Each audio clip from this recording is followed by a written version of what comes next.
Assalamualaikum warahmatullahi wabarakatuh.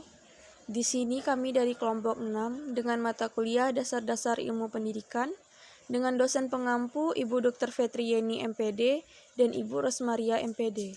Kami akan menjelaskan hasil diskusi kami yaitu tentang pendidikan sebagai suatu sistem.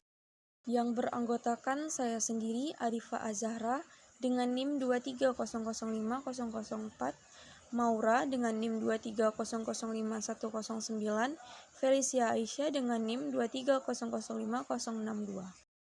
Baiklah, materi yang pertama yaitu pendidikan sebagai suatu sistem. Pendidikan sebagai suatu sistem mengacu pada struktur dan proses yang terorganisir untuk mentransfer pengetahuan, keterampilan, dan nilai-nilai dari suatu generasi ke generasi berikutnya. Sistem pendidikan melibatkan berbagai elemen seperti siswa, guru, kurikulum, metode pengajaran, lembaga pendidikan, dan faktor-faktor lain yang berkontribusi pada proses pendidikan. Contoh dalam kajian dasar-dasar ilmu pendidikan bisa berupa analisis tentang bagaimana kurikulum disusun dan diterapkan dalam suatu sistem pendidikan. Ini melibatkan pemahaman mengenai teori-teori pembelajaran, filosofi pendidikan, dan prinsip-prinsip pengajaran yang digunakan untuk menciptakan pengalaman belajar yang efektif bagi siswa. 2. Komponen sistem pendidikan. Tujuan merupakan hasil akhir yang ingin dicapai dari proses pendidikan, seperti pengembangan keterampilan, pengetahuan, sikap, dan nilai-nilai tertentu pada peserta didik. Pendidik merupakan individu atau kelompok yang bertanggung jawab dalam memberikan pembelajaran kepada peserta didik. Mereka harus memiliki kualifikasi dan kompetensi yang sesuai dengan bidangnya.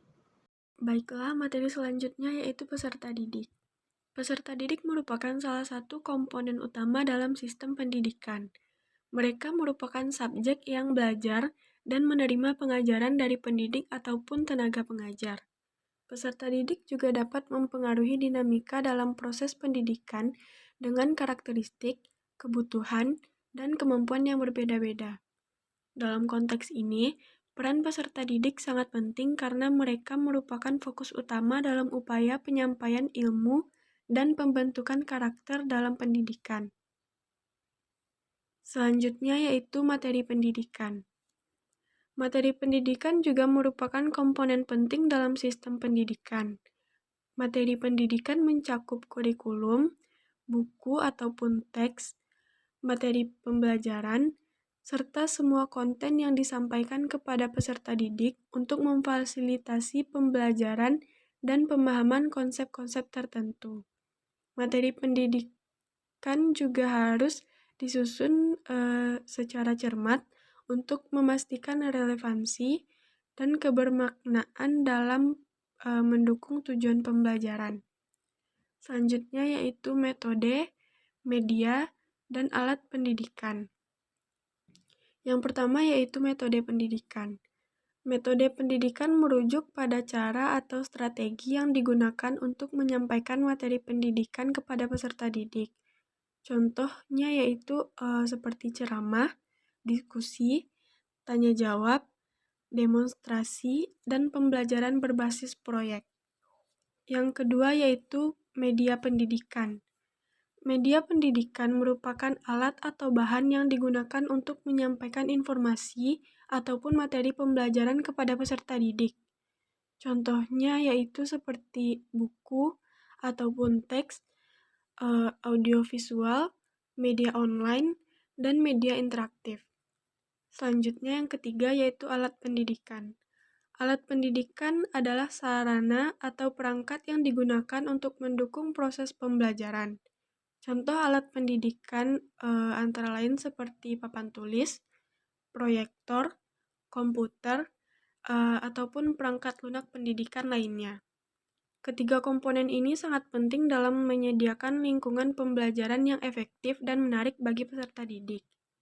Lingkungan pendidikan. Pada kondisi fisik, sosial, dan budaya di mana proses pembelajaran berlangsung, lingkungan pendidikan yang baik dapat mempengaruhi motivasi, partisipasi, dan hasil belajar peserta didik. Dapat kami simpulkan, pendidikan sebagai suatu sistem adalah bahwa pendidikan merupakan suatu sistem kompleks yang terdiri dari beberapa komponen yang saling terkait dan saling mempengaruhi. Setiap komponen memiliki peran penting dalam mencapai tujuan pendidikan. Dalam sistem pendidikan, tujuan pendidikan menjadi arah utama yang ingin dicapai, sedangkan peserta didik, materi, metode, media, dan alat pendidikan, serta lingkungan pendidikan menjadi komponen-komponen yang mendukung tercapainya tujuan tersebut. Baik, mungkin sekian hasil diskusi dari pemaparan materi kelompok kami. Apabila ada kritik dan saran dari materi yang telah kami sampaikan, serta dari teman-teman yang ingin bertanya tentang materi yang telah kami paparkan, dipersilahkan. Sekian dari saya sudahi dengan Assalamualaikum warahmatullahi wabarakatuh.